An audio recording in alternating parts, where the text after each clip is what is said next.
All right, so last week we were hearing reports that Errol Spence, who hasn't fought in going on 2 years, was scheduled to fight, hopefully, Sebastian FOUNDORA for a unification at 154 pounds. Now, Sebastian FOUNDORA, who last opponent, I believe, was Tim Tszyu.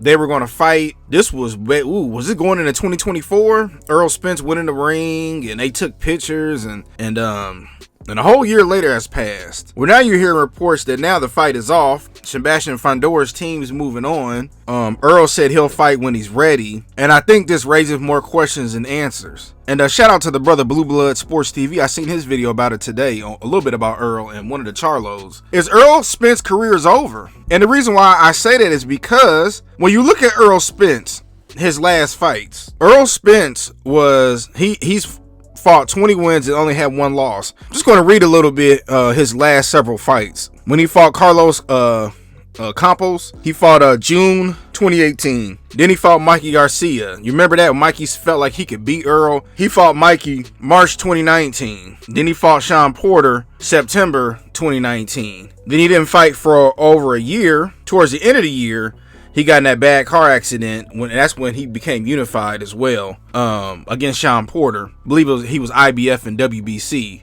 But then he didn't fight Danny Garcia until December 2020. Then he didn't fight again. He took an entire another year off. I think he got hurt again. He didn't fight Ugas, and that's when he got 3 out of the 4 belts: WBC, WBA, IBF. He fought Ugas April 2022. Then takes another year off. He takes another year off, and he doesn't fight again until July 2023. Now, this is going on almost 2 years. You haven't heard anything about him. We don't know what's going on. A lot of the PBC fighters are inactive. And, I'm starting to feel like it might be over for Errol, man. Even his last previous fights, he's been taking years off.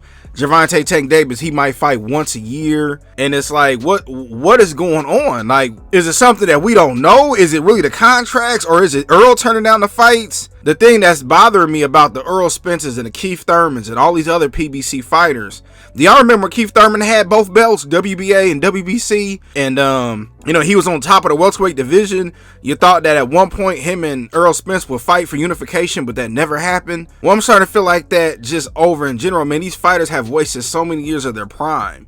So many years of their mid to late 20s and 30s. And I understand that they were making a lot of money, but especially if you have a certain kind of lifestyle, the money's going to run dry. And my thing is, why can't these fighters stay active? If Al still owns their rights, then why can't they just get, he get his 20% cut and they go to DAZN, or they go to, I don't know, ESPN or Nickelodeon, something, but it pains me to see that these fighters don't fight like that. Now, look, personally, I've came on record. I don't care who they're signed to.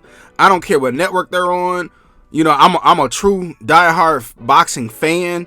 Boxing was my first love of any sport, even outside of basketball and football. But it just pains me to see that they're not fighting. And fighters have to stay active, man. This is one reason why boxing has slid.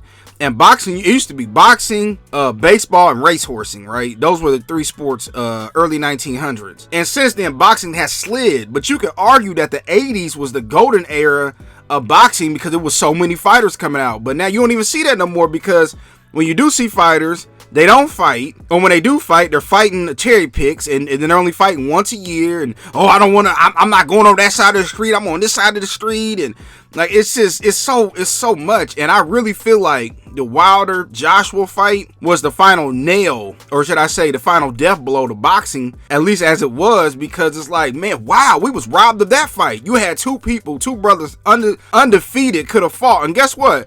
If Joshua beat Wilder, cool. If Wilder beat Joshua, cool. But that was a fight that we were robbed of in their prime. So I just want to get my quick thoughts about it, man. I don't know what's going on with Errol. Hopefully he comes back. I did see where Turkey's talking about he gonna be working with the PBC, so we'll have to wait and see. But let me know what y'all think.